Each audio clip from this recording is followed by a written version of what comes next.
வைக்கணும். பொதுவாக நீங்கள் பார்க்க வேண்டிய இடம் பார்த்தீங்கன்னா குபேர மூலை தான். குபேர மூலையில் ஒரு தெய்வம் குடியிருக்கும் போது அந்த இடத்துல நீங்கள் வேறு சம்மந்தப்பட்டது எதுவும் அந்த இடத்துல வைக்காதீங்க.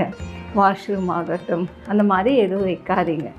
நிறைய பேர் என்ன செய்கிறாங்கன்னா, இப்போ சுவாமி அறை இருக்குன்னா பின்னாடியே வாஷ்ரூம் வச்சிடுறாங்க. வீட்டில் பணம் தங்காது. ஒரு பூத காவலுக்கு நீங்கள் கொடுக்குற அந்த யாகம், பூஜைகள், வீட்டில் விசேஷமான பூஜைகள், இதுதான் மிக முக்கியமானது.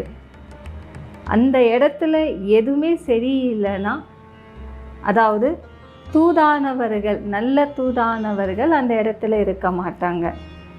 நிறைய கஷ்டங்கள் வரும், பண செலவுகள் அதிகமாகும். வாழ்க்கையில் அந்த இடத்துல நிறைய கஷ்டங்கள் அனுபவிக்க வேண்டிய சூழ்நிலைகள்